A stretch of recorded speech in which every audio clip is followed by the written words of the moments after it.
Punit ang trahe de boda, ninakaw ang dangal, ipinagpalit si Beatrice sa mayamang ahas na si Valeria.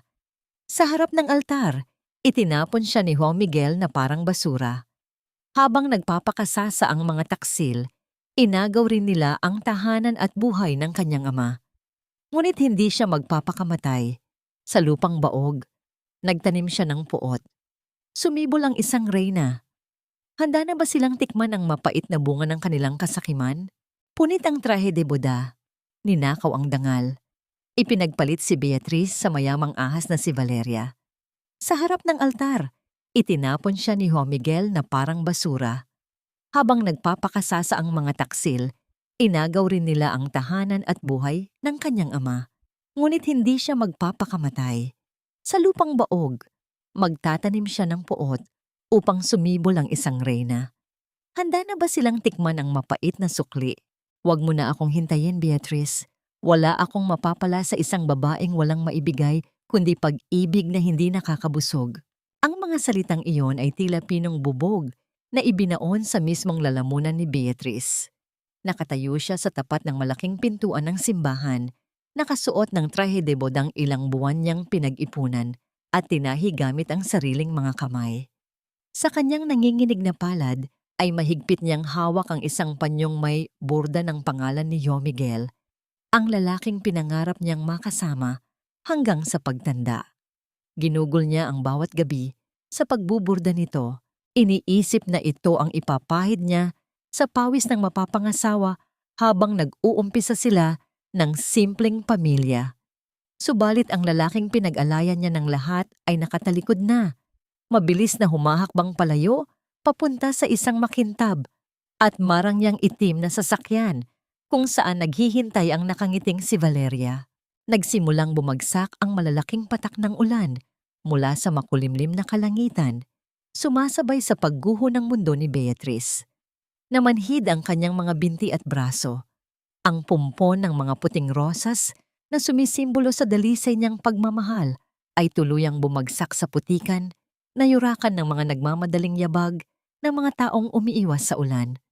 Wala siyang maramdaman, kundi ang nakakapasong lamig na unti-unting kumakain sa kanyang dibdib.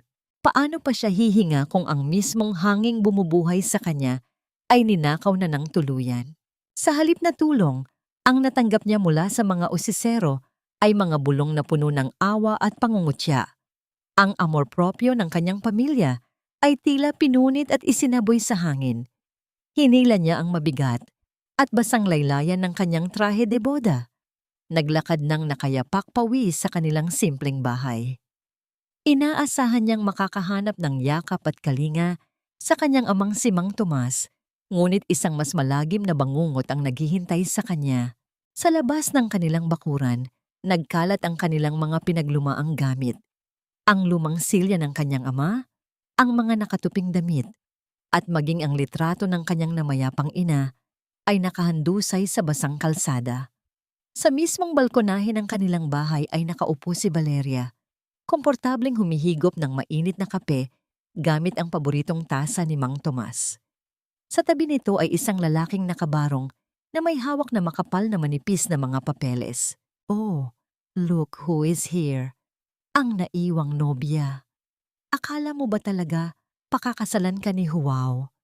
Gumising ka nga sa realidad, Beatrice. Masyado kayong ambisyosa ng pamilya mo. Ang matinis at mapanghamak na boses ni Valeria ay umalingaw-ngaw sa buong kalsada. Sinisiguradong maririnig ng lahat ng kanilang mga kapitbahay.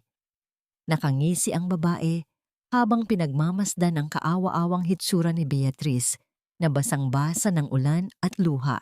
Wala kaming ginagawang masama sa inyo. Bakit nyo kami ginaganito? Saan nyo dinala ang tatay ko? Nanginginig ang buong katawan ni Beatrice habang pilit na iniaangat ang kanyang paningin. I did Wow a favor, dear, and I am doing you a favor. Binili ko ang lahat ng utang ng pamilya mo sa bangko. At dahil wala kayong pambayad, kinuha ko na ang kaisa-isang bagay na may halaga sa inyo. Ang lupang ito. Kaya tanggapin mo na ang katotohanan. Poor people should not dream of mansions. You belong to the mud. Eksakto sa pagtatapos ng malupit na litanya ni Valeria, ay ang paglabas ni Mang Tomas mula sa gilid ng bahay. Ang matandang lalaki ay bitbit ng dalawang malalaking tauhan ni Valeria at sa pilitang itinulak palabas sa ulan. Nang magtama ang paningin ng mag-ama, nakita ni Mang Tomas ang pinakamamahal niyang anak na nakatrahe de boda. Duguan ang mga paa at nakaluhod sa putikan sa harap ng ibang tao. Ang matinding kahihiyan at sakit ay tila isang malaking bato na dumagan sa kanyang mahinang puso. Napahawak ng mahigpit si Mang Tomas sa kanyang dibdib. Namutla ang kanyang muka at ang kanyang mga tuhod ay tuluyang nawalan ng lakas, dahilan upang siya ay bumagsak sa matigas at basang semento ng kalsada. Tatay! Ang naputol na sigaw ni Beatrice ay pumunit sa katahimikan ng umaga. Gumapang siya sa putikan. Hindi inalintana ang pagkapunit ng kanyang damit upang yakapin ang nanginginig na katawan ng kanyang ama. Tumawa lamang ng bahagya si Valeria. Kinuha nito ang pitaka at kumuha ng ilang pirasong baraya at lukot na papel. Saka ito inihagis sa direksyon ni na Beatrice. Ayan, pambili ng gamot o baka pampalibing. At bago ko makalimutan, may iniwan akong regalo sa ibabaw ng kaldero ninyo. Ang titulo ng Hacienda Esperanza. Yung lupang baog na walang gustong bumili dahil maski damo ay walang tumutubo. Bagay sa inyo. Walang lingon-likod na sumakay si Valeria sa kanyang sasakyan. Iniiwan ang mag-ama sa gitna ng walang awang buhos ng ulan. Sa gitna ng matinding pag-iyak, tiningnan ni Beatrice ang mga baryang nagkalat sa putikan. Sa halip na ipagmalaki ang natitirang dangal, kinagat niya ang kanyang ibabang labi hanggang sa magdugo ito. Ginamit niya ang kanyang mga nanginginig at sugatang mga daliri upang pulutin isa-isa ang mga maruruming barya mula sa putik. Nagbabaka sakaling sapat ang mga ito upang pilitin ang isang driver ng tricycle na itakbo ang kanyang ama sa ospital, subalit ang tadhana ay sadyang maramot. Sa loob ng malamig na kwarto ng paggamutan, nakatayo si Beatrice sa tabi ng higaan. Wala siyang ibang naririnig kundi ang mahaba at tuwid na tunog mula sa makina na naghuhudyat ng pagkawala ng buhay. Ang tunog na yon ay tila isang matulis na patalim na paulit-ulit na sumusugat sa kanyang pandinig. Dahan-dahang pumikit ang mga mata ni Mang Tomas. Tuluyan nang iniwan ang mundong nagbigay sa kanya ng walang katapusang pighati. Ang malamig at tuwid na guhit sa makina ng ospital ay tuluyan ng nagpatahimik sa magulong mundo ni Beatrice. Hawak niya ang mga kamay ng kanyang ama, mga kamay na dati magaspang at puno ng lakas mula sa paghahanap buhay, ngunit ngayon ay unti-unti nang nilalamon ng yelo ng kamatayan. Wala siyang maiyak na luha, tila naubos na ang lahat ng likido sa kanyang katawan nang magmakaawa siya sa gitna ng ulan kanina. Nakatitig lamang siya sa walang buhay na mukha ni Mang Tomas, nakakulong sa isang malalim na pagmamanhid na mas masakit pa sa anumang pisikal na sugat. Sa gitna ng nakakabinging katahimikan ng kwarto, isang pares ng maiinit at kulubot na braso ang mahigpit na yumakap sa kanya mula sa likuran. Si Manang Rosa, ang matandang babaeng nag-alaga sa kanya mula nang mamatay ang kanyang ina, ay humahagulgol habang inilalapat ang muka sa balikat ni Beatrice. Ang init ng luha ng matanda, ang tanging nagpapaalala sa dalaga na humihinga pa siya. Tila sariwa pa sa kanyang gunita ang mga huling sandali bago tuluyang sumuko ang puso ng kanyang ama. Habang naghihingalo ito sa stretcher at pilit na humihabol ng hininga, hinawakan nito ng mahigpit ang kanyang braso. Ginamit ni Mang Tomas ang huling patak ng kanyang lakas upang bumulong ng mga salitang magmamarka sa kaluluwa ni Beatrice habang buhay. Sinabi nitong huwag na huwag niyang isusuko ang kanilang amor propyo, na ang dangal ay hindi kailanman mabibili ng kahit na sinong mayaman. Ang alaalang iyon ay naging isang mabigat na kadena sa dibdib ni Beatrice, isang paalala ng responsibilidad na naiwan sa kanyang mga balikat. Ngunit ang malupit na mundo ay hindi nagbigay ng pagkakataon upang siya ay makapagluksa ng maayos. Hindi pa man inilalabas ang bangkay ng kanyang ama Mula sa kwarto, dumating na ang tatlong malalaking lalaki na pamilyar ang mga mukha. Sila ang mga tauhan ni Valeria. Walang galang na pumasok ang mga ito sa pasilyo ng ospital. Malakas na nag-uusap at nagbabanta na mayroon pang naiwang mga interes at patong na utang ang kanyang ama na kailangang bayaran sa lalong madaling panahon. Subalit tulad ng isang rebultong nawalan ng kaluluwa, hindi sumagot si Beatrice. Ginamit niya ang lumang telepono sa istasyon ng NARS upang tawagan ang kanilang mga kamag-anak. Bawat numero ay nagdudulot ng bagong pagkabigo. Ang mga tiyo at tiya na dating nakikinabang sa kabaitan ng kanyang ama ay may kanya-kanyang dahilan. Ang ilan ay sinabing wala silang pera. Ang iba ay hayagang sinabing ayaw nilang madamay sa galit ni Valeria. At ang karamihan ay basta na lamang pinutol ang tawag sa kalagitnaan ng kanyang pagmamakaawa. Sa pag-upo niya sa malamig na silya ng pasilyo, naramdaman niya ang isang mainit na palad na pumatong sa kanyang nanginginig na mga kamay. Umupo si Manang Rosa sa kanyang tabi. Dahan-dahan, hinubad ng matanda ang isang kupas na gintong singsing mula sa kanyang sariling daliri. Ito ang nag-iisang alaala ng namayapang asawa ng matanda, ang pinakaiingatan nitong yaman na hindi kailanman isinanla kahit noong sila ay walang makain. Tahimik nitong inilagay ang singsing sa palad ni Beatrice. Idinidiin iyon ng may kasamang ngiti ng buong pusong pagsasakripisyo.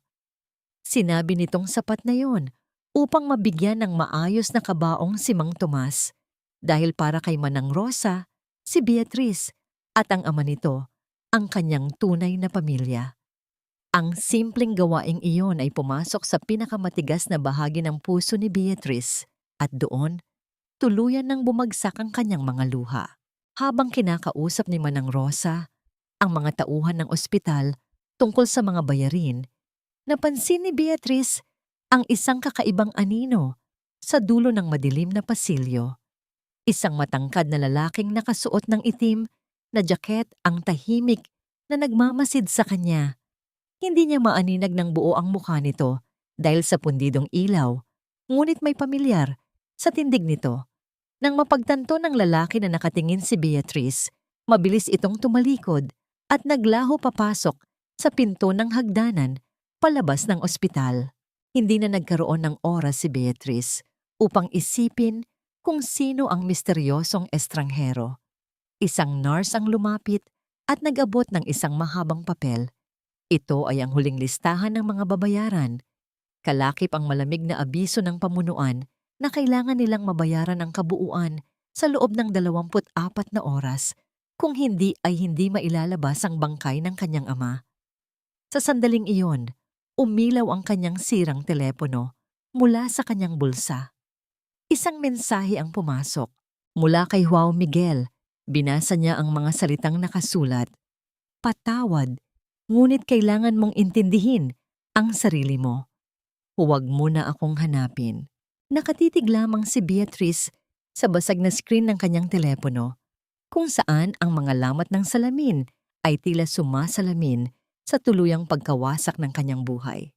Ang basag na salamin ng kanyang telepono ay tuluyan ng itinago ni Beatrice sa pinakailalim ng kanyang bulsa, kasama ng natitirang piraso ng kanyang pag-asa. Lumipas ang ilang araw na puno ng pagluluksa at walang tigil na pangungutya. Sa isang maliit at payak na burol, walang mga mamahaling bulaklak o mahabang linya ng mga nakikiramay na kamag-anak.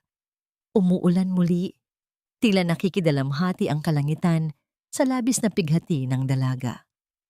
Sa halip na mga salita ng pag-alo, ang tanging naririnig ni Beatrice mula sa mga iilang kapitbahay na sumilip ay ang malulutong na bulungan na hindi man lang sinubukang itago mula sa kanyang pandinig. Pinag-uusapan nila ang iniwanang nobya, ang kahindik-hindik na kapalaran ng pamilya, makaraeg, at kung paanong ang kayabangan daw nila ang nagbunsod ng sumpa mula sa mayamang si Valeria. Ang bawat bulong ay masakit na panlilibak sa karangalan ng kanyang amang nakahimlay sa isang murang kabaong nagawa sa manipis at magaspang na kahoy. Pagkatapos ng maikling seremonya, ang katawan ni Mang Tomas ay dumaan sa proseso ng kremasyon dahil ito ang pinakamurang paraan na kaya nilang bayaran gamit ang pinagbentahan ng gintong singsing ni Manang Rosa.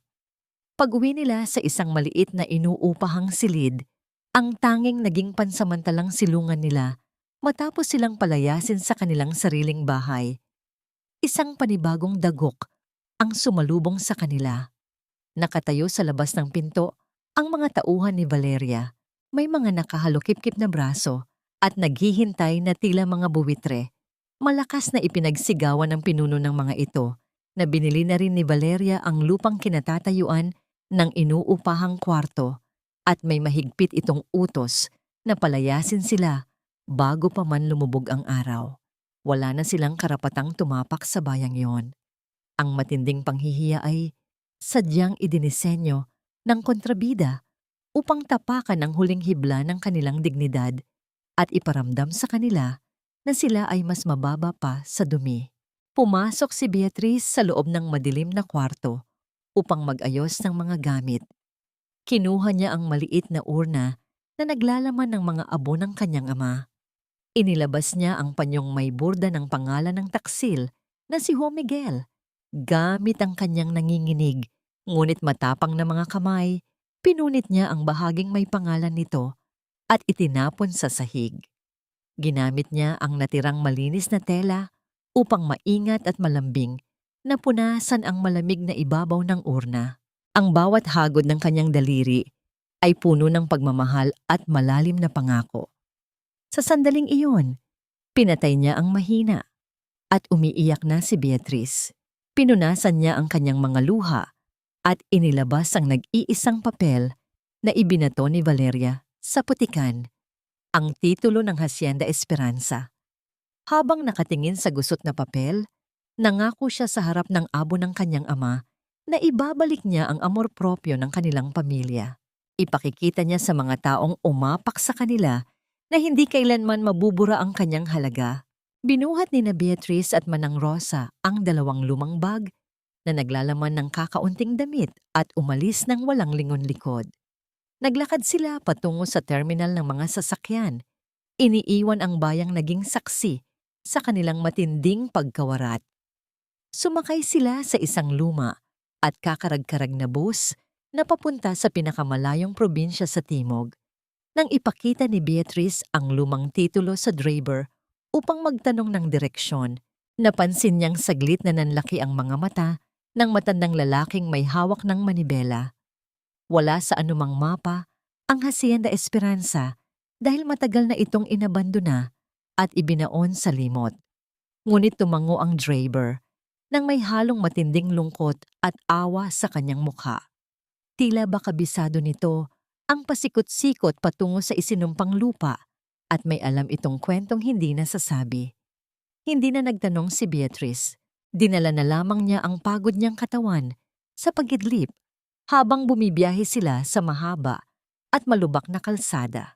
Inabot sila ng malalim na gabi sa biyahe. Ang nakakabinging iingay ng makina ng bus ay huminto ng tuluyan. Ibinaba sila ng driver sa isang madilim, maalikabok at walang taong sangandaan kung saan walang ni isang ilaw mula sa mga poste o karatula. Pagkaalis ng sasakyan, naiwan ang 2 babae sa gitna ng matinding dilim. Mahigpit na yakap-yakap ang kanilang mga bag habang ang malawak at tahimik na kawalan ay tila nagbabadyang lamunin sila ng buhay.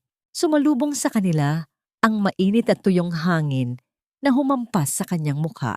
Ang huling liwanag mula sa papalayong bus ay dahan-dahang nilamon ng dilim na nag-iwan kina Beatriz at Manang Rosa sa gitna ng kawalan. Sa ilalim ng pilak na sinag ng buwan, ang Hacienda Esperanza ay hindi isang palasyo o asyenda na katulad ng mga nakikita sa telebisyon. Ito ay isang kalansay ng nakaraan. Ang tanging nakatayo sa gitna ng malawak at tuyot na lupain ay isang maliit na kubo na tila anumang oras ay bibigay na sa bigat ng sarili itong bubong. Pagpasok nila sa loob, sinalubong sila ng amoy ng amag at luma na kahoy. Ang bawat hakbang ni Beatrice sa sahig na kawayan ay nagdudulot ng mahahabang tunog ng pag-aray ng kahoy na tila nagrereklamo sa kanilang pagdating. Puno ng makakapal na sapot ng gagamba ang bawat sulok at ang alikabok ay makapal pa sa balat ng isang matandang puno. Walang kuryente, walang gripo, tanging ang katahimikan ng gabi na paminsan-minsang binabasag ng ihip ng hangin sa labas. Napaiyak si Manang Rosa habang pilit na inuupuan ang isang mabuhay na bangko. Ang matanda ay nanghihina na dahil sa gutom at labis na pagkauhaw mula sa mahabang biyahe. Sinubukan ni Beatrice na humanap ng tubig, ngunit ang lumang balon sa labas ay tila tuyot na at puno ng mga tuyong dahon. Sa gitna ng kadiliman, naramdaman ni Beatrice ang isang matinding takot. Napagtanto niya na ang ibinigay ni Valeria na titulo ay hindi isang pagkakataon, kundi isang hatol ng kamatayan na nakabalot sa papel. Dala ng desperasyon, lumabas si Beatrice ng kubo at naglakad patungo sa bahagi ng asyenda kung saan matatagpuan ang mga malalaking bato sa gilid ng bundok. Doon, sa ilalim ng malamig na liwanag ng buwan, nakakita siya ng ilang mga puno na may kakaibang hugis. Ang mga ito ay tila lantang-lanta, baluktot ang mga sanga, at halos wala ng dahon. Ngunit sa isang sanga, nakita niya ang isang pamilyar na hugis, isang bunga ng kakao, bagaman maliit at kulubot.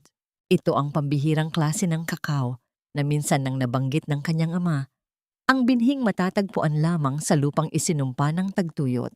Sa kagustuhang makahanap ng kahit kaunting halumigmig para sa kanyang tuyong lalamunan, sinubukan ni Beatrice na hukayin ang lupa sa paanan ng puno. Wala siyang dalang kahit anong kagamitan, kaya ginamit niya ang kanyang sariling mga kamay. Ibinaba niya ang kanyang mga daliri sa matigas at mainit na lupa. Pilit na kinakamot ang ibabaw nito hanggang sa dahan-dahang mabasag ang tigang na lupa. Nararamdaman niya ang hapdi sa kanyang mga kuko na nagsimula ng mabakbak at dumugo. Ang bawat gasgas ng kanyang balat sa maliliit na bato ay nagdudulot ng matinding kirot, ngunit hindi siya tumigil. Ang kanyang dugo ay dahan-dahang humalo sa tuyong lupa, isang sakripisyong alay sa lupang tila ayaw silang tanggapin. Napatigil lamang siya nang marinig niya ang tunog ng mabibigat na yabag sa ibabaw ng mga tuyong dahon. Isang anino ang dahan-dahang lumapit sa kanya mula sa likuran ng malalaking bato. Isang matangkad na lalaki na puno ng putik ang suot, tila ba nagmula ito sa pinakailalim ng lupa. Ang mga mata nito ay malamig at puno ng pag-iingat. Walang pasintabi na inabot ng lalaki ang isang lumang lalagyan ng tubig kay Beatrice. Drink! Baka mamaya ay matuyo ka na rin, katulad ng mga puno na yan. Ang boses ng lalaki ay malalim at tila may gasgas, ngunit may dala itong hindi maipaliwanag na kaligtasan. Nag-atubili si Beatrice, ngunit ang uhaw ay mas matimbang kaysa sa kanyang hinala. Kinuha niya ang tubig at uminom ng mabilis, nararamdaman ng bawat patak na tila bumubuhay sa kanyang pagkatao. Sa sandaling iyon, sa ilalim ng liwanag ng buwan, napansin niya ang isang mahaba at malalim na peklat na tumatawid sa braso ng lalaki hanggang sa kanyang siko. Hindi ito isang simpleng sugat, kundi isang marka ng isang madilim na karanasan. Sino ka? At bakit ka narito sa gitna ng hating gabi? Tanong ni Beatrice habang pilit na itinatago ang panginginig ng kanyang boses. Ako si Diego, at kung ako sa inyo, hindi ako magtatagal sa kubong iyon. Hindi lahat dito ay natutuwa sa pagdating ng mga taga-Maynila. Bago pa man makasagot si Beatrice, ang katahimikan ng gabi ay biglang binalot ng ingay ng mga nagtatakbuhang lalaki. Mula sa ibaba ng burol, nakita niya ang liwanag ng ilang mga sulo na mabilis na umaakyat patungo sa kanilang kinaroroonan. Ang mga boses ng mga lalaki ay puno ng galit, nagsisigawan ng mga salitang magnanakaw at mananakop. Ang nagliliyab na apoy mula sa mga sulo ay tila nagbabadyang tupukin ang natitira nilang pag-asa. Ang nagliliyab na liwanag mula sa mga sulo ay gumuhit ng mahahabang anino sa tigang na lupa. Tila mga dambuhalang nagnanais sumakmal sa nangangatog na si Beatrice. Ang mga sigaw ng mga lalaki ay puno ng puot. Ang kanilang mga mukha ay tila mga maskara ng galit sa ilalim ng madilaw na apoy. Sa gitna ng kaguluhan, isang hakbang ang namagitan. Si Diego, na tila isang pader na yari sa bakal, ay tumayo sa harap ni Beatrice. Ang kanyang tindig ay hindi natitinag. Ang kanyang mga mata ay matalim na lumaslas sa kadiliman, sapat na upang mapatigil ang papalapit na pangkat. Huwag kayong lalapit. Ang boses ni Diego ay mababa, ngunit may dalang awtoridad na tila isang babala mula sa kailaliman ng gubat. Ang babaeng ito, ang tunay na may-ari ng lupang tinatapakan ninyo. Siya ang anak ni Mang Tomas Macareeg. Ang titulo ay nasa kanya. Nagkaroon ng bulungan sa hanay ng mga lalaki. Ang pangalang Macaraeg ay tila may dalang bigat na nagpatahimik sa kanilang mabilis na paghusga. Bagaman may pag-aalinlangan, dahan-dahang ibinaba ng mga ito ang kanilang mga sulo. Ngunit ang kanilang mga tingin ay nanatiling mapang-uri. Sa huli, isa-isa silang umurong sa dilim, iniwan ang isang nakabibinging katahimikan sa paligid ng kubo. Nang muling humupa ang tensyon, hinarap ni Beatrice si Diego. Sa liwanag ng natitirang sikat ng buwan, nakita niya ang dumi at sugat sa sarili niyang mga kamay. Napagtanto niyang wala siyang alam sa pagsasaka, sa lupa, o sa kahit anong paraan para mabuhay sa gitna ng kaparangan. Diego, tulungan mo ako. Wala akong ibang mapupuntahan. Turuan mo akong buhayin ang mga kakao na yan. Kahit hati tayo sa lahat ng kikitain natin, basta huwag mo lang kaming iwan ni Manang Rosa. Ang pagsusumamo sa boses ni Beatrice ay hindi nanggaling sa kahinaan, kundi sa isang matinding determinasyon. Tiningnan siya ni Diego ng matagal, tila sinusukat kung hanggang saan ang kaya niyang tiisin. Mag-ingat ka sa hinihiling mo, Beatrice. Ang lupang ito ay hindi nagpapatawad. Dugo at pawis ang hinihingi nito bago ito magbigay ng kahit isang butil ng biyaya. Kung handa kang mamatay sa pagod, sige, tutulungan kita. Nagsimula ang kalbaryo ni Beatrice sa ilalim ng nakatirik na araw ng sumunod na araw. Ang dating malalambot na palad na sanay sa paghawak ng mga telang sutla ay unti-unting napuno ng mga kalyo at paltos. Ang init ng araw ay tila humahagupit sa kanyang likuran habang nakayuko siya sa tuyong lupa, pilit na binubungkal ang bawat pulgada nito. Ang bawat pag-angat ng mabigat na asarol ay nagdudulot ng matinding kirot sa kanyang mga balikat, at ang pawis na tumatulo sa kanyang mga mata ay humahapdi ng labis. Gayunpaman, sa bawat pagkakataon na nais na niyang bumigay, naalala niya ang nakangising mukha ni Valeria at ang malamig na bangkay ng kanyang ama. Ang galit ang nagsilbing gasolina sa kanyang nanghihinang katawan. Samantala, sa malayo at marangyang lungsod ng Maynila, ibang uri ng paghihirap ang nararanasan ni Joao Miguel. Sa loob ng isang madilim na kasino, nakatitig siya sa huling baraha sa kanyang kamay. Ang lahat ng perang ibinigay ni Valeria ay muli niyang naisugal at naisuko sa pagkatalo. Nang umuwi siya sa mansyon, sinalubong siya ng isang malakas na sampal na nagmula sa kamay ni Valeria. Wala kang silbi, Joao. Akala mo ba ay pinulot ko lang ang pera ko para ipatalo mo sa sugal? Pinulot kita mula sa putika ni Beatrice dahil akala ko ay may halaga ka, pero mukhang mas mababa ka pa sa mga alila ko. Ang mga salita ni Valeria ay puno ng lason, isang uri ng pang-aalipusta na dahan-dahang pumapatay sa pagkatao ni Joao. Ngunit dahil sa takot at pagiging duwag, nanatili itong nakayuko, tinatanggap ang bawat insulto kapalit ng marangyang buhay na ayaw niyang bitawan. Balik sa Hacienda Esperanza, habang papalubog ang araw, nakaupo si Beatrice sa ilalim ng isang puno ng kakao, hingal na hingal at halos hindi na maigalaw ang kanyang mga daliri. Lumapit si Diego, dala ang isang malinis na panyo at isang bote ng langis. Tahimik itong lumuhod sa harap ni Beatrice at kinuha ang kanyang sugatang kamay. Ang paghawak ni Diego ay banayad. Tila ba tinitingnan nito ang isang mamahaling hiyas imbes na isang maruming kamay ng magsasaka. Dahan-dahang itinaling ni Diego ang panyo sa kanyang mga paltos, isang kilos na nagdulot ng isang kakaibang init sa dibdib ni Beatrice, isang pakiramdam na matagal na niyang kinalimutan. Tumingin ka doon. Itinuro ni Diego ang maliit na bahagi ng lupa na binungkal nila kaninang umaga. Sa gitna ng mapula at tuyong lupa, isang maliit na berdeng dahon ang dahan-dahang sumisilip. Ito ay napakaliit, tila isang himala, sa gitna ng kawalan. Ang unang usbong ng kakao ay nabuhay, isang patunay na ang lupang baog ay nagsisimula nang tumanggap sa mga luha at dugo ni Beatrice.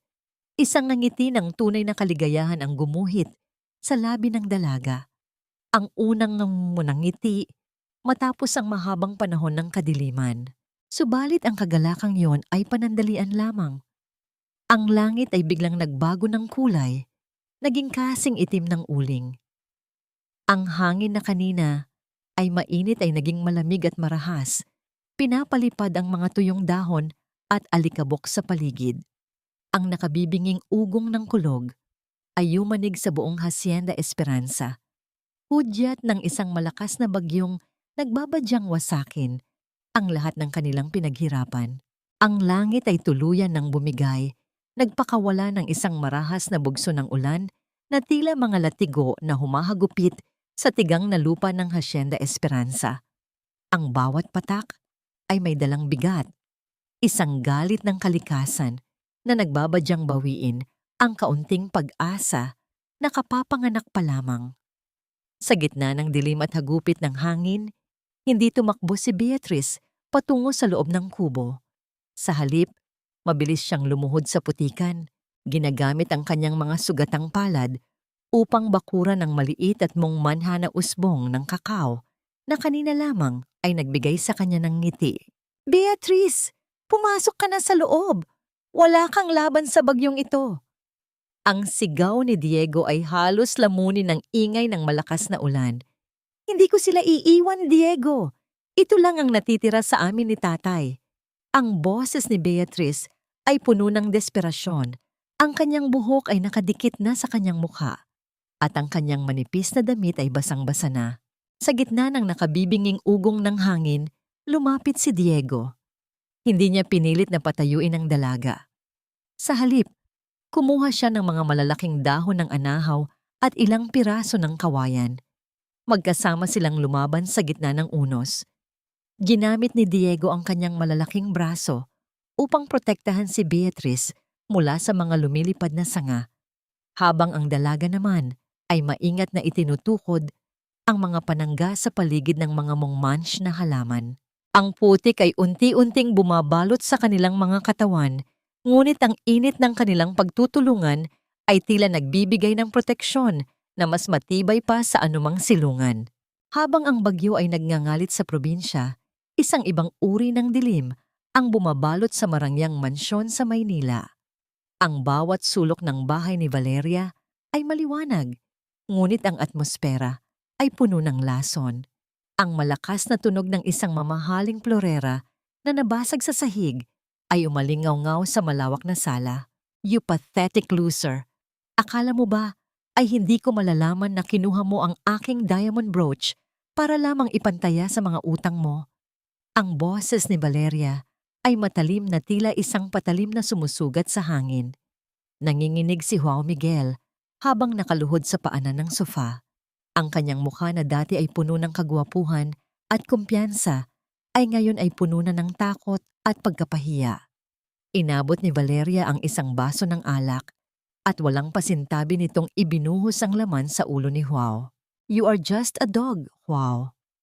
Pinulot kita dahil akala ko ay may silbi ang iyong mukha. Pero mukhang pati ang iyong dangal ay naisugal mo na. Kung hindi dahil sa akin, baka kinakaladkad ka na ngayon ng mga pinagkakautangan mo sa kung saang eskinita. Magpasalamat ka at kailangan ko pa ng isang tauhan na susunod sa bawat utos ko. Sa Hacienda Esperanza, ang mahabang gabi ng pakikipaglaban sa unos ay dahan-dahang nagtapos sa pagdating ng malamig na liwanag ng umaga. Ang hangin ay kumalma na at ang tanging maririnig ay ang mabagal na pagpatak ng tubig mula sa mga dahon patungo sa basang lupa. Pagod na pagod si Beatrice, ang kanyang mga mata ay halos pumikit na sa puyat. Nang dahan-dahan niyang iangat ang mga dahon ng anahaw, ang kanyang puso ay tila tumalon sa tuwa. Ang maliit na usbong ng kakao ay nananatiling nakatayo, luntian at matatag sa kabila ng dumi at putik na nakapaligid dito. Napatingin si Beatrice sa kanyang tabi. Doon ay nakaupo si Diego, nakasandal sa isang puno, basang-basa at puno rin ng putik ang mukha. Sa kabila ng pagod, may isang uri ng kapayapaan sa hitsura ng lalaki. Nang magtama ang kanilang paningin, naramdaman ni Beatrice ang isang matinding bugso ng pasasalamat. Dahan-dahan, inabot niya ang kanyang kamay at pinunasan ang mantsa ng putik sa pisngi ni Diego. Ang bawat haplos ng kanyang mga daliri ay puno ng lubos na paggalang sa lalaking hindi siya iniwan sa gitna ng pinakamadilim na gabi. Salamat, Diego! Kung wala ka, baka sumuko na ako kagabi. Ang bulong ni Beatrice ay tila isang panalangin. Hindi ka susuko, Beatrice. Nakikita ko sa iyong mga mata ang apoy na hindi kayang patayin ng kahit anong bagyo. Ang tugon ni Diego ay maikli, ngunit ang lalim ng kanyang titig ay nagparamdam kay Beatrice ng isang uri ng kaligtasan na matagal na niyang hinahanap. Isinandal ni Beatrice ang kanyang pagod na ulo sa balikat ni Diego. Ninanamnam ang sandali ng tagumpay laban sa malupit na tadhana. Ngunit ang katahimikan ng umaga ay biglang binalot ng isang nakababahalang tunog mula sa loob ng kubo. Ang malakas at tuyong ubo ni Manang Rosa ay umalingaw-ngaw. Sinusundan ng tunog ng isang bagay na bumagsak sa sahig. Mabilis na tumakbo si Beatrice papasok at ang kanyang mundo ay tila muling huminto. Sa gitna ng sahig na gawa sa kawayan, nakahandusay ang nanghihinang si Manang Rosa. Sa tabi ng kanyang kamay ay isang puting panyo na ngayon ay nababalutan na ng sariwa at matingkad na pulang dugo. Ang amoy ng luma at basang kahoy sa loob ng kubo ay nahaluan ng masangsang na amoy ng bakal mula sa sariwang dugo ni Manang Rosa. Nakaluhod si Beatrice sa tabi ng banig.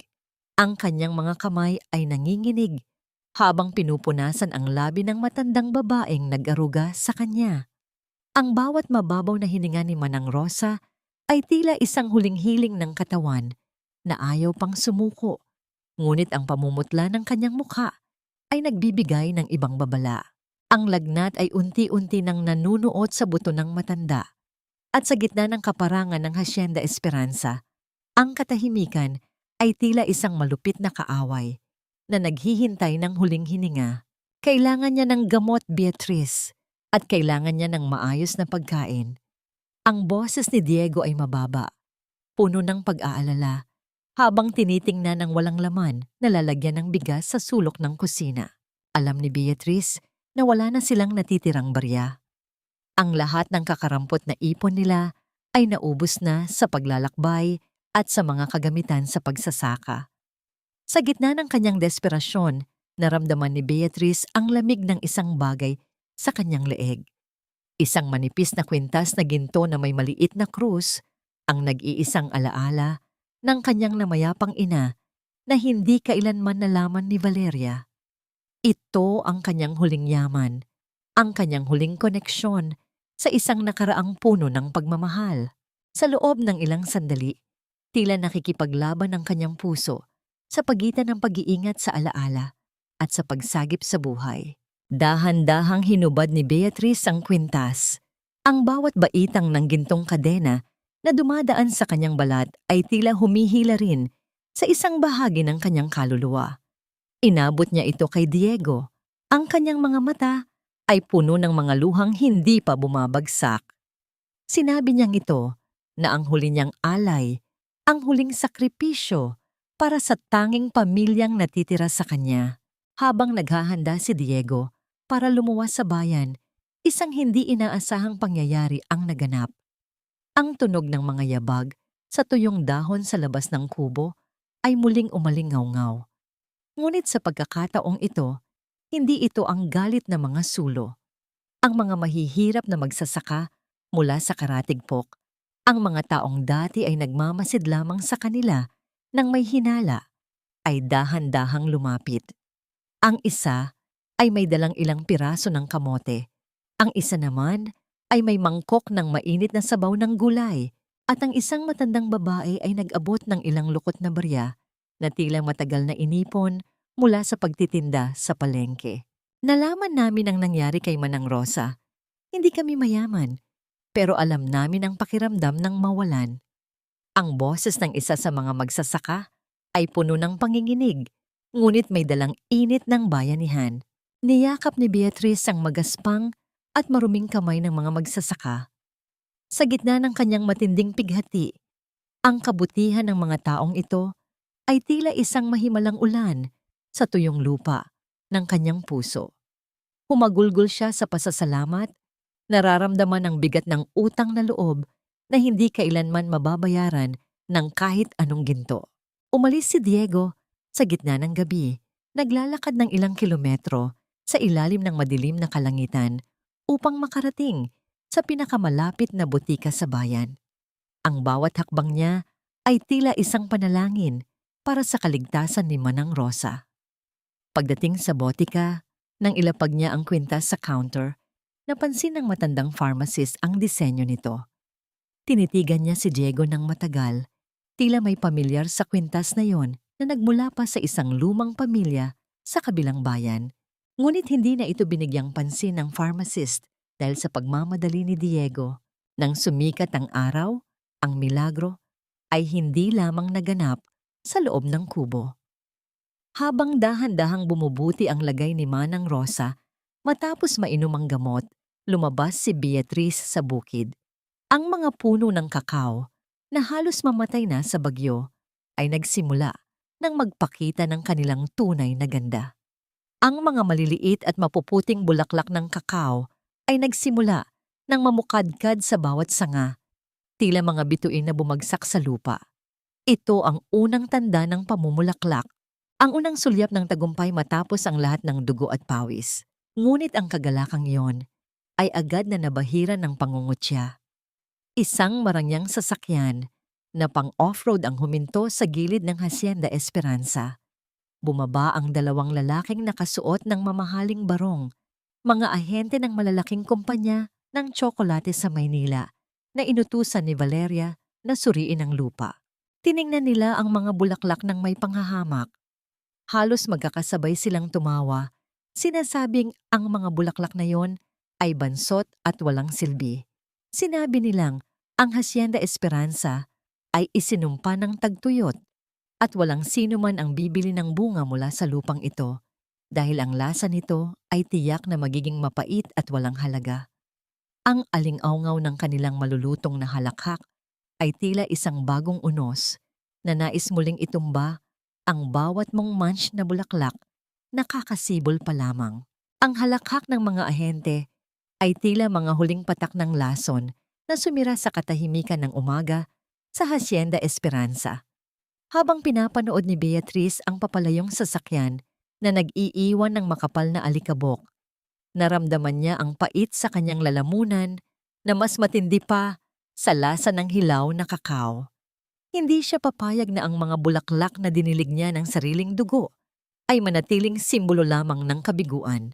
Nang dumating ang panahon ng unang anihan, ang mga bunga ng kakao ay kulay lila at ginto. Mabibigat at puno ng pangako. Maingat na inanini na Beatrice at Diego ang bawat isa, tila ba humahawak sila ng mga mamahaling hiyas. Puno ng pag-asa, dinala ni Beatrice ang ilang sako ng mga pinatuyong buto sa pinakamalaking bagsakan sa bayan.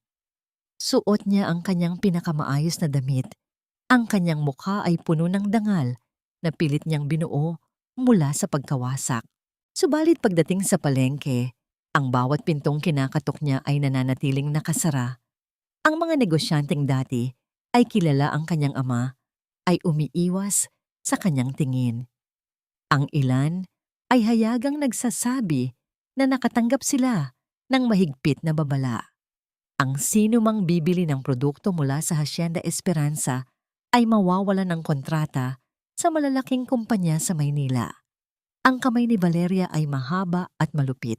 Naabot nito maging ang maliliit na sulok ng probinsya upang siguraduhing mamatay sa gutom si Beatrice. Bakit niyo ginagawa ito? Mga butil lang ito ng kakao. Wala itong kinalaman sa galit ni Valeria. Ang sigaw ni Beatrice sa gitna ng mataong palengke ay tila isang tinig na nawawala sa hangin. Ang mga tao ay nagbulungan, tila nakakita ng isang ketongin na dapat iwasan. Umuwi si Beatrice sa asyenda na bagsak ang mga balikat. Pagod na pagod siya, ang kanyang puso ay tila isang tuyong balon. Ngunit nang makita niya si Manang Rosa na dahan-dahang naglalakad sa labas at ang seryosong mukha ni Diego na naghihintay sa kanya, muling nagliyab ang apoy sa kanyang dibdib. Kung ayaw nilang bilhin ang ating mga buto, tayo ang gagawa ng sarili nating produkto. Hindi tayo aasa sa kanilang mga makina. Gagawin nating tsokolate ang bawat butil na ito gamit ang ating sariling mga kamay. Ang desisyon ni Beatrice ay puno ng paninindigan. Nagsimula ang mahabang gabi ng pagtatrabaho.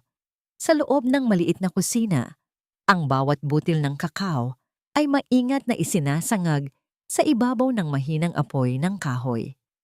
Ang tunog ng pagkakiskis ng mga butil sa kawali ay naging musika sa kanilang pagpupuyat.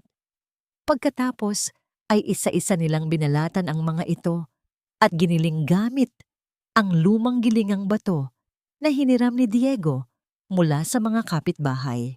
Habang abala si Beatrice sa pagpapakulo ng malapot na tsokolate, napansin niyang lumabas si Diego at naglakad patungo sa malilim na bahagi ng bukid. Sa ilalim ng isang matandang puno, inilabas ni Diego ang isang lumang radyong may signal at may tinawagan sa kanyang telepono. Ang kanyang boses ay mababa at puno ng pag-atubili. Tila ba ang bawat salitang binibitawan niya ay may dalang panganib o isang bahagi ng nakaraan na ayaw na niyang balikan. I need a favor. Not for me, but for someone who deserves a chance. I know I promised never to call again, but this is different. Ang mga salita ni Diego ay tila isang lihim na mensahe na hindi dapat marinig ng iba. Hindi na naitanong ni Beatrice kung sino ang kausap ni Diego dahil ang bango ng tsokolate ay unti-unti nang humahalimuyak sa buong paligid. Ang amoy ay napakayaman.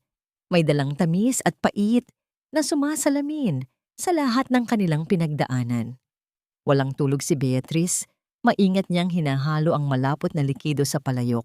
Pinapanood ang bawat bula na sumasabog at naglalabas ng masarap na aroma. Sa pagod, dahan-dahang napasandal ang kanyang ulo sa gilid ng mesa at dinalaw ng isang mababaw na antok.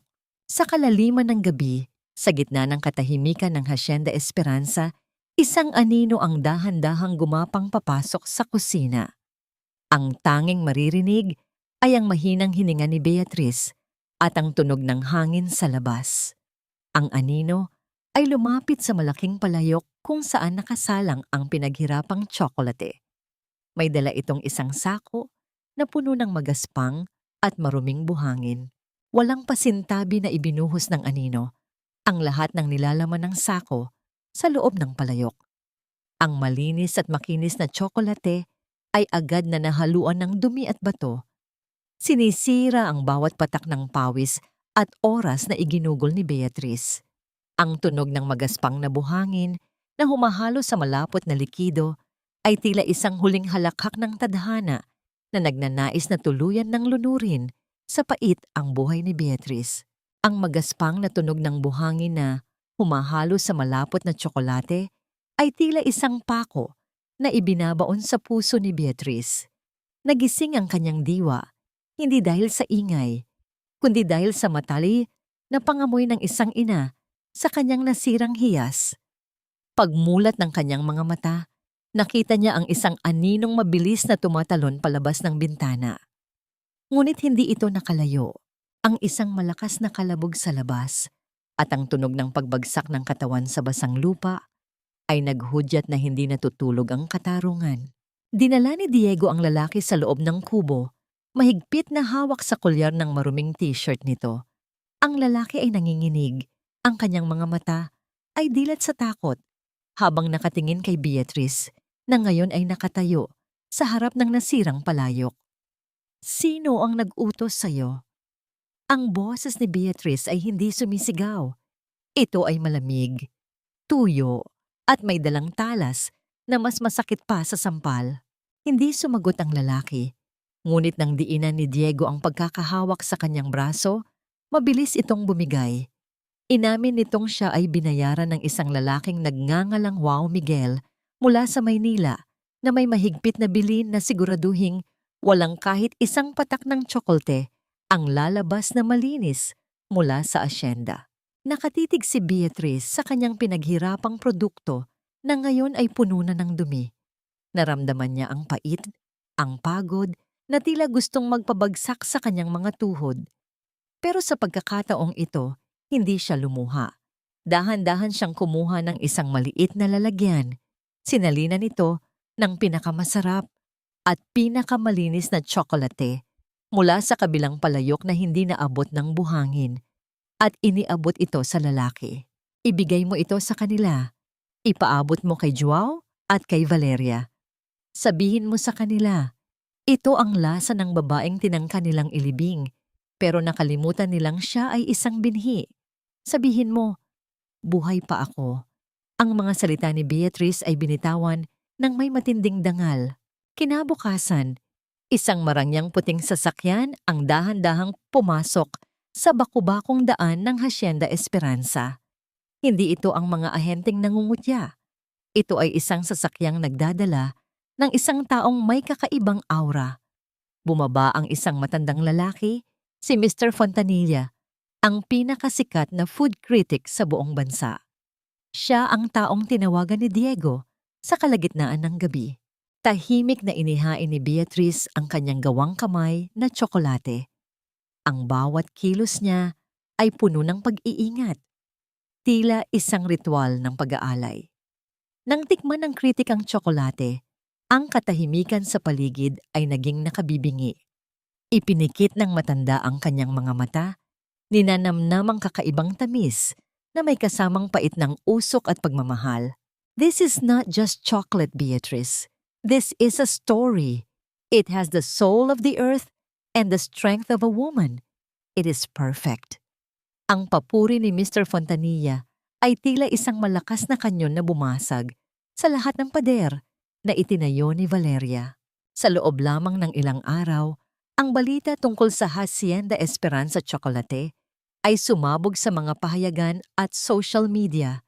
Sa isang marangyang coffee shop sa Maynila, halos mabitawan ni Valeria ang kanyang tasa nang makita ang mukha ni Beatrice sa front page ng isang lifestyle magazine.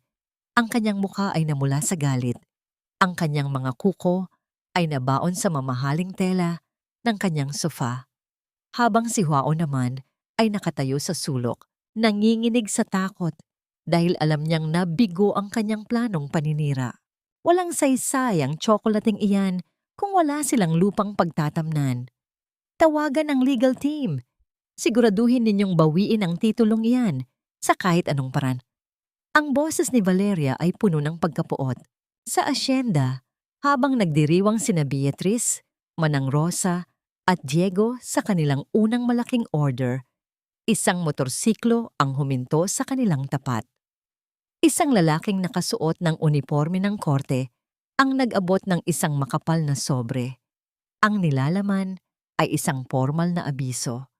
Isang malaking korporasyon ang nagsasabing sila ang tunay na may-ari ng brand at ng teknolohiya ng kakao na ginagamit ni Beatrice. Sinasabing ang lahat ng kanyang ginagawa ay isang pagnanakaw ng intellectual property at ang asyenda ay kailangang isara sa loob ng 72 oras para sa investigasyon. Napatitig si Beatrice sa dokumento. Ang tagumpay na kakakamit pa lamang niya ay tila isang mongmange na bula na muling pinaputok ng malupit na kamay ni Valeria. Ang puting sobre na hawak ni Beatrice ay tila naging kasing bigat ng isang blok ng semento.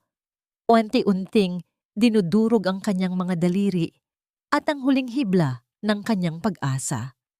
72 oras, 3 araw na lamang ang ibinigay sa kanya para lisanin ang lupang diniligan niya ng sariling dugo, pawis at mga luha. Sa bawat segundo ng pagtikak ng oras, tila naririnig ni Beatrice ang malulutong na halakhak ni Valeria mula sa Maynila na nagdiriwang sa panibagong tagumpay ng kasamaan. Kinabukasan, dumating ang abogado ng malaking korporasyon na binayaran ni Valeria. Nakasuot ito ng mamahaling Amerikana na tila hindi nababagay sa alikabok at init ng asyenda. Sa kanyang kamay ay ang mga dokumentong nagpapatunay daw na ang lahat ng pananim na kakao sa Hacienda Esperanza ay pagmamay-ari ng kanilang kumpanya dahil sa isang lumang kontrata na nilagdaan umano ng lolo ni Beatrice bago ito mamatay. Wala kayong laban dito, Miss Macreg. Ang batas ay nasa panig ng mga may hawak ng tamang papel. Mas mabuting umalis na kayo ng maayos bago pa namin tawagin ang mga pulis para kaladkarin kayo palabas. Ang boses ng abogado ay malamig at walang emosyon. Tila ba hindi buhay ng tao ang kanyang kinikitil. Nanginginig ang mga labi ni Beatrice, hindi dahil sa takot, kundi dahil sa matinding puot. Ngunit bago pa siya makapagsalita, isang kamay ang pumatong sa kanyang balikat. Si Diego, ang lalaking laging nasa anino, ay dahan-dahang humakbang pasulong. Sa pagkakataong ito, hindi ang asarol o itak ang hawak niya, kundi ang isang lumang libro ng mga batas agraryo at isang makapal na folder na itinago niya sa ilalim ng kanyang higaan. Hindi mo basta-basta mapapaalis ang isang lehitimong tagapagmana gamit ang mga pekeng dokumentong yan. Ang boses ni Diego ay nagbago. Wala na ang gasgas na tunog ng isang simpleng magsasaka. Pinalitan ito ng isang matalas at edukadong pananalita na nagpatahimik maging sa abogado. Ibinunyag ni Diego ang kanyang lihim. Siya ay hindi lamang isang katuwang sa bukid. Siya ay anak ng isang tanyag na pamilya ng mga abogado sa lungsod na nawasak ang buhay dahil sa pangangamkam ng lupa ng mga taong katulad nina Valeria. Itinakwil niya ang kanyang yaman at nagpakalayo-layo upang humanap ng kapayapaan. Ngunit sa pagkakataong ito, ang kanyang kaalaman ang naging kaisa-isang kalasag ni Beatrice. Isa-isang binusisi ni Diego ang mga butas sa kontrata, ipinakita ang mga palsipikadong pirma, at binanggit ang mga seksyon ng batas na nagbibigay ng proteksyon sa mga katutubong magsasaka at mga lehitimong may-ari ng lupa. Napahiya ang abogado. Sa loob ng ilang minuto, ang kanyang kumpiyansa ay natunaw at mabilis siyang lumisan sa asyenda, dala ang banta na babalik siya. Ngunit alam ng lahat na nakuha ni Beatrice ang unang panalo sa labanang legal. Nang sumapit ang gabi, ang katahimikan sa Hacienda Esperanza ay puno ng mga damdamin na hindi maipaliwanag. Nakaupo si Beatrice sa labas ng kubo, nakatingin sa malawak na bukirin ng kakao na tila kumikinang sa ilalim ng liwanag ng buwan. Lumapit si Diego at tumabi sa kanya. Sa loob ng mahabang panahon, walang nagsalita. Naramdaman ni Beatrice ang pagod na unti-unting bumabalot sa kanyang buong pagkatao. Dahan-dahan, isinandal ni Beatrice ang kanyang ulo sa balikat ni Diego. Naramdaman niya ang magaspang na tela ng damit nito at ang malakas, ngunit mahinahong pintig ng puso ng lalaki.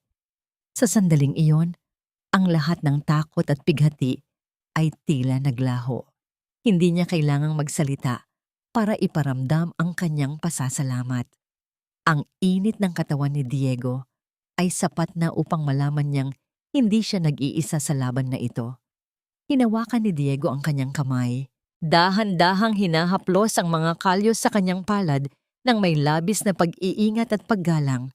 Ito ay isang sandali ng tahimik na paghilom, isang pangako na sa kabila ng lahat ng unos, mananatili silang nakatayo. Salamat dahil hindi mo ako iniwan, Diego. Hindi ko alam kung ano ang gagawin ko kung wala ka. Ang bulong ni Beatrice ay tila isang panalangin sa hangin. Hanggat may isang puno ng kakao na nakatayo rito, hindi ako aalis, Beatrice. Ang tugon ni Diego ay maikli, ngunit ang lalim ng damdamin sa kanyang boses ay nagparamdam kay Beatrice ng isang uri ng pag-ibig na hindi kailanman niya naramdaman kay Joao. Isang pag-ibig na handang lumaban at magsakripisyo ng walang hinihintay na kapalit. Subalit ang kanilang payapang sandali ay biglang nagambala. Ang katahimikan ng gabi ay binalot ng isang malakas at papalapit na ugong. Ang ingay ng mga elisi ng isang helicopter ay yumanig sa buong asyenda, nagpapalipad ng mga tuyong dahon at alikabok. Isang malakas na ilaw mula sa kalangitan ang tumama sa kanilang kinaroroonan, nagbibigay ng isang nakakasilaw na liwanag sa gitna ng dilim. Isang helicopter na may tatak ng isang higanteng Global Chocolate Corporation ang dahan-dahang lumapag sa gitna ng kanilang taniman. Mula rito ay bumaba ang isang kinatawan na nakasuot ng napakamahal na uniforme. May dalang isang gintong folder at naghahanap sa kaisa-isang reyna ng Hacienda Esperanza. Ang ingay ng elisi ng helicopter ay dahan-dahang humupa, na nag-iwan ng isang nakabibinging katahimikan sa malawak na lupain ng Hacienda Esperanza. Mula sa loob ng sasakyan ay bumaba ang isang babaeng nakasuot ng dekalidad na puting suit. Ang kanyang bawat hakbang ay may dalang awtoridad. Siya ang kinatawan ng Global Chocolate Corporation, ang pinakamalaking kumpanya sa mundo na naghahanap ng pinakapambihirang uri ng kakao. Sa kanyang kamay ay isang gintong folder na naglalaman ng isang kontratang hindi kailanman pinangarap ng sino mang magsasaka sa probinsyang yon. Nakatayo si Beatrice sa harap ng kinatawan. Ang kanyang likod ay tuwid at ang kanyang mga mata ay walang bakas ng kaba. Hindi na siya ang babaeng nakaluhod sa putikan habang nakatrahe de boda. Sa harap ng alok na milyon-milyong piso, nanatiling kalmado ang kanyang boses. Nilagdaan niya ang kontrata sa ilalim ng isang mahalagang kondisyon. Ang Hacienda Esperanza ay mananatili sa kanyang pangalan. Ang lahat ng manggagawa ay dapat na nagmula sa kanilang komunidad at ang bawat pakete ng tsokolate ay dapat magdala ng kasaysayan ng lupang pinagmulan nito. Sa bawat gitla ng kanyang panulat, tila nararamdaman ni Beatrice ang paggaan ng kanyang kalooban. Ang bawat patak ng kanyang pawis ay nagbunga na ng ginto. Lumipas ang mga buwan at ang Hacienda Esperanza ay sumailalim sa isang malaking transformasyon. Ang dating mabuhay na kubo ay pinalitan ng isang maayos at modernong istruktura, ngunit nananatili ang kaluluwa ng asyenda. Sa halip na sarilinin ang yaman, ipinakita ni Beatrice ang kanyang utang na loob sa mga magsasakang hindi siya iniwan. Binigyan niya sila ng mga disente at matitibay na bahay, maayos na pasahod, at binigyan ng pagkakataong makapag-aral ang kanilang mga anak. Sa bawat sulok ng asyenda, ang bango ng tsokolate ay humahalimuyak kasabay ng mga tawanan ng mga pamilyang dati ay nakakaranas ng gutom. Si Beatrice ay tunay na kinikilala na ngayon bilang reyna ng kakao. Isang reynang ang korona ay yari sa katatagan at pagmamahal. Habang ang Hacienda Esperanza ay umaangat sa rurok ng tagumpay, isang madilim na ulap naman ang tuluyang lumukob sa mansyon ni Valeria sa Maynila. Ang bawat sulok ng kanyang bahay ay puno na ng mga kulay dilaw na tape mula sa bangko at mga abisong legal. Ang lahat ng kanyang mga investment sa ibang bansa ay lumabas na isang malaking scam at ang kanyang mga ari-arian ay isa-isang hinahila dahil sa mga hindi na bayarang utang.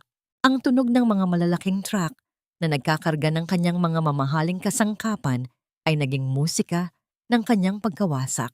"You did this! Ikaw ang nagdala ng malas sa buhay ko."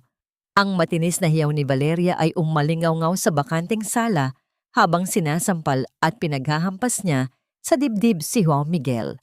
Ang kanyang mukha ay puno ng galit at desperasyon.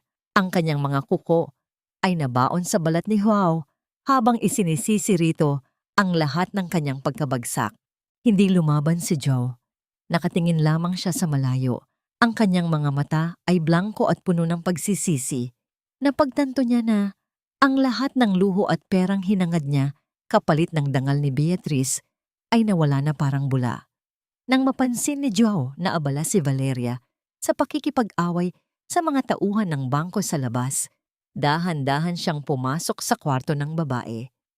Kinuha niya ang natitirang kahon ng mga alahas na hindi pa nakikita ng mga awtoridad. Sa kalagitnaan ng gabi, habang ang ulan ay dahan-dahang pumapatak sa bintana, mabilis na lumabas si Joao sa likod na pinto. Ang taksil na nobyo ay tumakas ng walang pasintabi.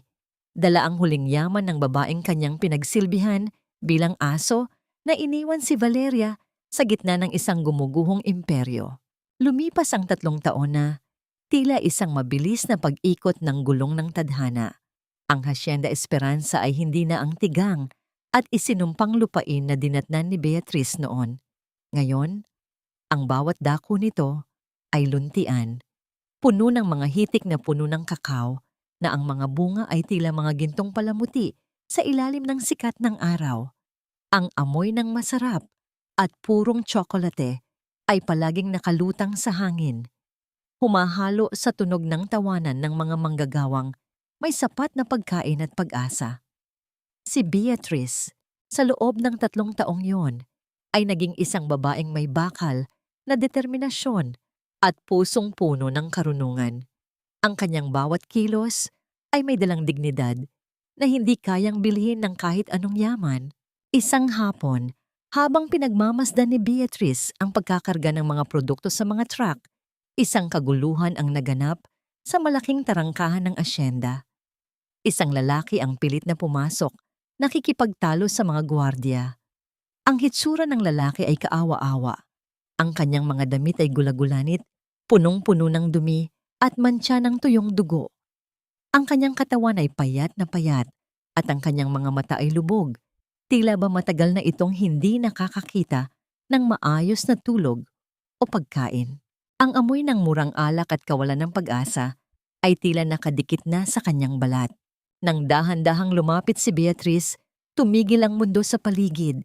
Ang lalaking nasa kanyang harap ay ang dati niyang pinangarap na makasama sa altar, si Joao Miguel.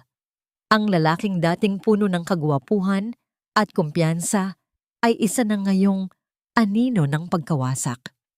Nang makita niya si Beatrice, mabilis siyang lumuhod sa matigas na lupa.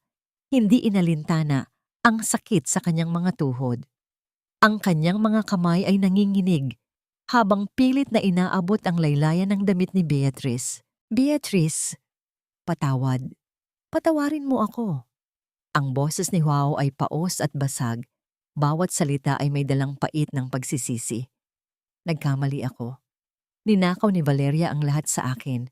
At pagkatapos ay ninakawan din ako ng mga sindikato. Wala na akong matuluyan.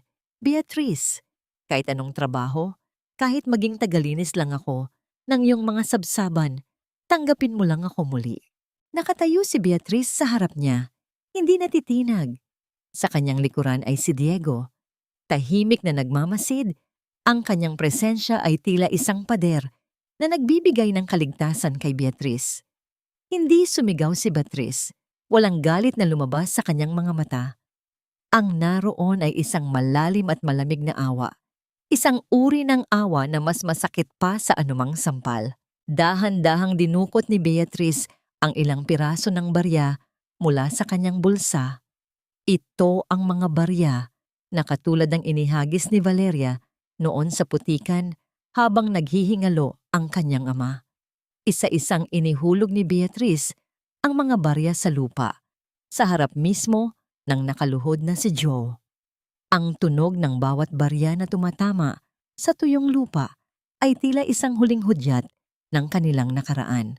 Joao, ang awa ko ay may hangganan, ngunit ang aking alaala ay walang katapusan. Ang boses ni Beatrice ay mahinahon, ngunit bawat salita ay tila isang hatol ng kamatayan sa pag-asa ng lalaki. Hindi mo kailangan ng aking pagpapatawad dahil matagal ko na itong ibinigay para sa sarili kong kapayapaan. Ngunit ang bumalik ka sa buhay ko, yuao, ang basura, kapag itinapon na at nabulok na sa ilalim ng ulan, ay hindi na muling pinupulot pa para gawing alahas. Manatili ka riyan sa putik dahil dyan ka nararapat. Hindi na hinintay ni Beatrice ang sagot ng lalaki. Tumalikod siya ng walang bakas ng pag-aalinlangan. Ang bawat hakbang niya palayo ay puno ng kapayapaan. Tila ba sa bawat pag-angat ng kanyang paa ay may natatanggal na bigat mula sa kanyang puso. Naiwan si Huwao na nakakasubsob ang mukha sa lupa. Humahagulgol habang pilit na pinupulot ang mga barya mula sa putikan. Mga baryang kailanman ay hindi makakabili ng kanyang nawalang dangal. Naramdaman ni Beatrice ang mainit na palad ni Diego na humawak sa kanyang kamay. Ang pagpindot ni Diego sa kanyang mga daliri ay tila isang tahimik na pagsasabi na tapos na ang laban, at sa pagkakataong ito, ang reyna ay nanatiling nakatayo sa kanyang trono ng dangal. Ang sikat ng araw sa Hacienda Esperanza ay tila may dalang kakaibang ginto sa umagang iyon. Sa loob ng malawak na silid, nakatayo si Beatrice sa harap ng isang malaking salamin. Ang suot niyang Filipiniana ay yari sa pinakamahusay na telang pinya na may mga burda ng dahon at bunga ng kakao na kulay tanso at ginto. Ang bawat tahi ay sumisimbolo sa bawat sugat na naghilom na sa kanyang pagkatao. Wala na ang bakas ng ulan at putik mula sa gabi ng kanyang kabiguan. Ang kanyang buhok ay maayos na nakapusod. Inilalantad ang kanyang mukha na ngayon ay nagliliwanag sa tunay na kapayapaan at awtoridad. Pumasok si Diego sa silid, nakasuot ng isang simpleng barong na lalong nagpadagdag sa kanyang likas na kisig. Huminto siya sa likuran ni Beatrice, pinagmamasdan ang refleksyon ng babaeng minahal niya sa gitna ng kanyang pinakamadilim na sandali. Dahan-dahang kinuha ni Diego ang isang maliit na kahon mula sa kanyang bulsa. Sa loob nito ay hindi isang mamahaling diamante, kundi isang singsing na yari sa pinatigas na ugat ng pinakaunang puno ng kakao na sabay nilang itinanim. Ang singsing ay may maliit na ukit ng isang mongmang na usbong. Beatrice, ang singsing na ito ay walang halaga sa mga bangko o sa mga negosyante sa lungsod. Ang boses ni Diego ay puno ng malalim na emosyon.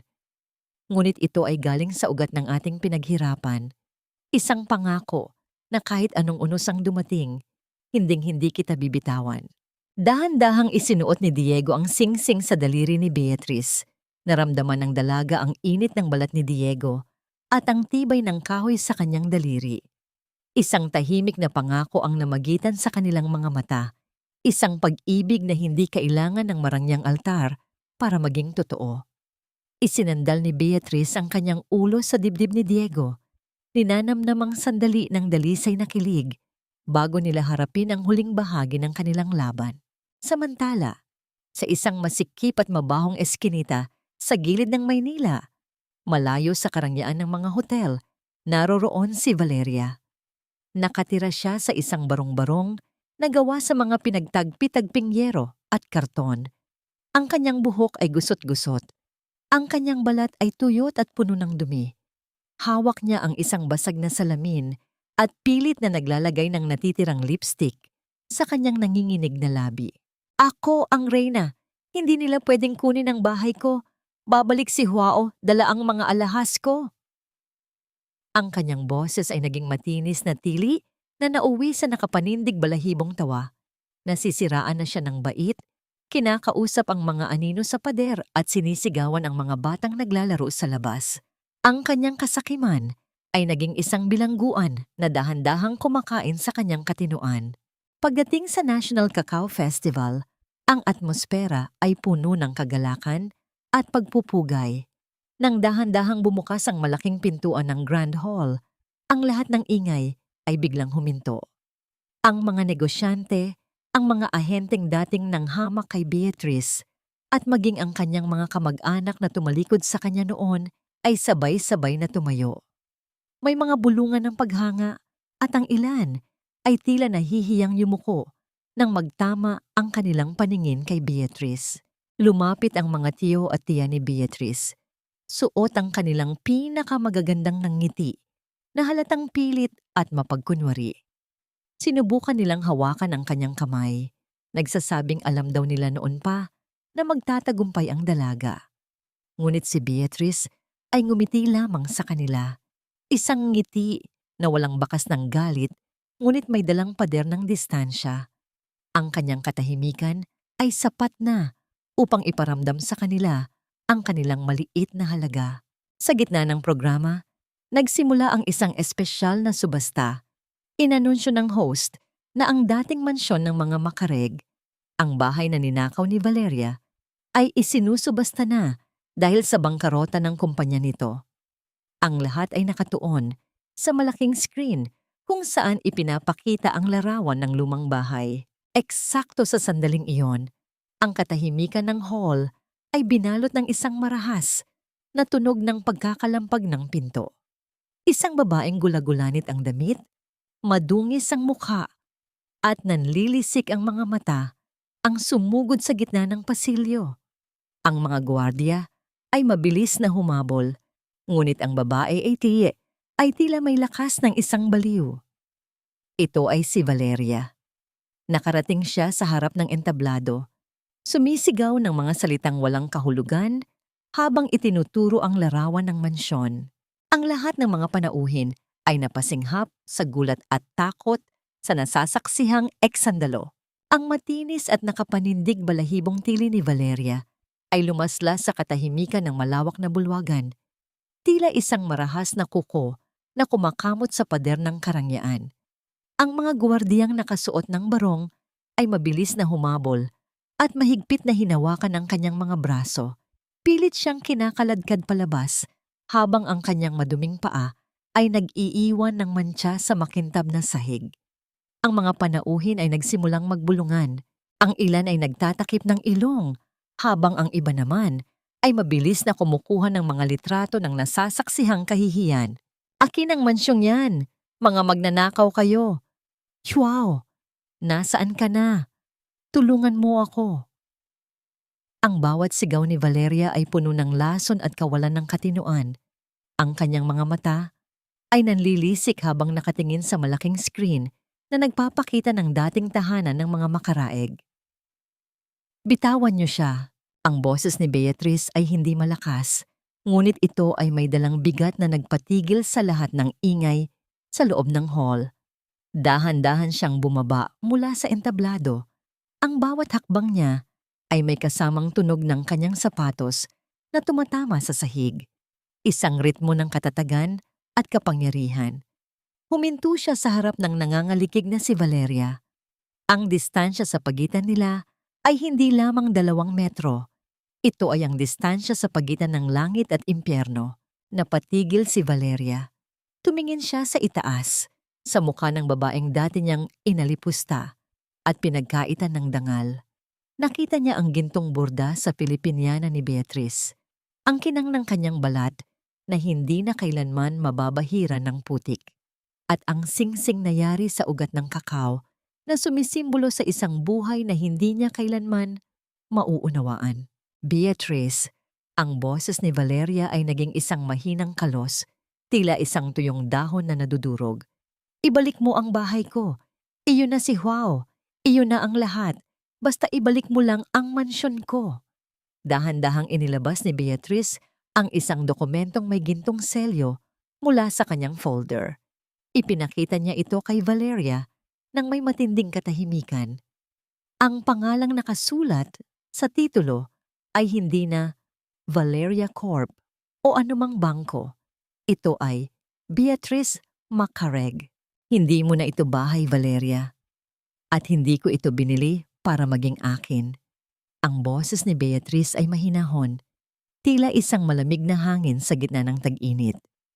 Ang mansyong ito, kung saan mo pinanood ang pagkamatay ng aking ama habang umiinom ka ng kape, ay gagawin kong isang ampunan at tahanan para sa mga matatandang inabandona.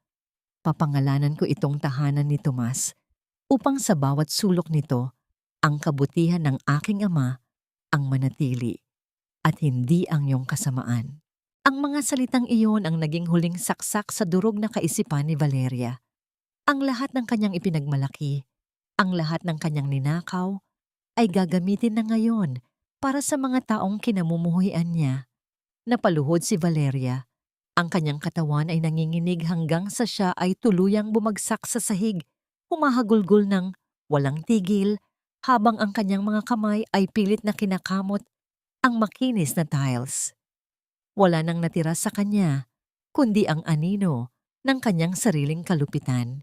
Sa labas ng malalaking salamin na bintana ng Grand Hall, sa gitna ng madilim na kalsada, nakatayo ang isang lalaking may hawak na lumang walis. Si Joao Miguel. Nakatingin siya sa loob, sa maningning na liwanag kung saan nakatayo si Beatrice sa piling ni Diego. Lalong lumulutang ang kagandahan sa ilalim ng mga chandelier. Nakita rin ni Joao ang pagkaladkad kay Valeria palabas ng mga gwardya. Isang mainit na luha ang dahan-dahang gumuhit sa maruming pisngi ni Joao. Ngayon niya lamang naramdaman ang tunay na bigat ng kanyang pagkakamali. Itinapon niya ang isang gintong hiyas para lamang sa isang batong naging buhangin sa kanyang mga kamay. Wala siyang magawa kundi ang bumalik sa pagwawalis ng kalsada, nilalamon ng dilim ng gabi at ng sarili niyang pagsisisi. Bumalik si Beatrice sa tabi ni Diego. Hinawakan ni Diego ang kanyang kamay, mahigpit at puno ng proteksyon. Dahan-dahan silang lumabas ng bulwagan. Iniiwan ang nakaraan sa likod ng mga pintuang nagsara na. Sa sandaling iyon, ang kalangitan ay biglang binalot ng mga makukulay na fireworks. Ang bawat pagsabog ng liwanag sa itaas ay lumilikha ng mga hugis na tila mga bituin, nag-iilaw sa masaya at payapang mukha ni Beatrice. Ang ingay ng mga paputok ay tila isang palakpak ng universo para sa reynang nagtagumpay ng may dangal. Ang huling sinag ng araw ay dahan-dahang humahalik sa mapayapang luntiang bukirin ng Hacienda Esperanza. Wala na ang amoy ng tigang na lupa at alikabok. Ngayon, ang bawat ihip ng hangin ay may dalang bango ng sariwang dahon at ang manamis-namis na aroma ng tsokolteng niluluto sa malayo. Sa gitna ng asyenda, sa ilalim ng isang matandang puno ng nara, kung saan nakahimlay ang mga labi ni Mang Tomas, nakatayo si Beatrice. Ang kanyang suot ay isang simpleng puting bestida na sumasayaw sa hangin, malayo sa marangyang Filipiniana na isinuot niya sa kapistahan, ngunit ang kanyang mukha ay mas nagliliwanag ngayon dahil sa tunay na kapanatagan. Dahan-dahan siyang lumuhod sa harap ng puntod ng kanyang ama. Sa halip ng mga bulaklak, inilagay ni Beatrice sa ibabaw ng marmol ang isang gintong balot na bunga ng kakao, ang pinakaunang aning nagmula sa mga punong itinanim nila sa gitna ng unos. Ang bawat haplos niya sa malamig na bato ay puno ng pagmamahal at pagpapakumbaba. Sa kanyang isipan, kinausap niya ang kanyang ama. Sinabi niyang natupad na ang pangako.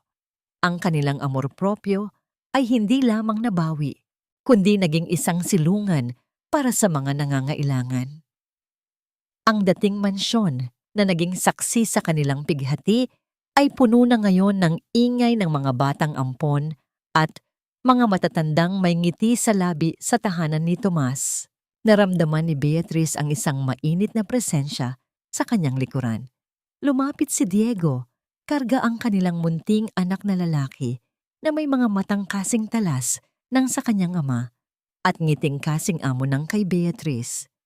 Sa tabi nila ay si Manang Rosa, na bagaman may katandaan na ay masigla pa ring naglalakad, ang kanyang mga mata ay nagniningning sa kagalakan habang pinagmamasdan ang pamilyang nabuo mula sa mga abo ng nakaraan. Sa sandaling iyon, napagtanto ni Beatrice ang kahulugan ng tunay na pagpapatawad. Hindi niya pinatawad sina Juan Miguel at Valeria dahil sa karapat-dapat sila sa kanyang habag, kundi dahil karapat-dapat siya sa sarili niyang kapayapaan. Ang galit ay isang lason na matagal na niyang ibinuhos sa lupa upang bigyang daan ang paglago ng bagong pag-asa. Ang kanyang paghihiganti ay hindi ang pagbagsak ng kanyang mga kaaway, kundi ang kanyang kakayahang bumuo ng isang buhay na puno ng biyaya at pagmamahal sa kabila ng lahat ng kanilang ginawa. Ang aral na iniwan ng kanyang paglalakbay ay malinaw. Ang tunay na halaga ng isang tao ay hindi nasusukat sa ginto o titulo, kundi sa tibay ng kanyang paninindigan sa gitna ng hirap. Ang pagkadapa ay bahagi ng buhay, ngunit ang muling pagtayo ng may dangal ang tunay na tagumpay. Ang Hacienda Esperanza ay naging higit pa sa isang taniman. Ito ay naging simbolo ng muling pagkabuhay ng bawat pusong inakala ng mundong wala ng halaga. Habang naglalakad ang pamilya pabalik sa kanilang tahanan, isang maliit na binhi ng kakao ang dahan-dahang umusbong mula sa siwang ng isang malaking bato sa tabi ng daan. Sa kabila ng tigas ng bato, ang mongmanch na usbong ay nakaharap ng may katapangan sa huling sikat ng araw, handang lumaki at magbunga. Isang magandang paalala na sa bawat dulo ay may bagong simula at sa bawat pait ng kahapon ay may tamis na naghihintay na sumibol.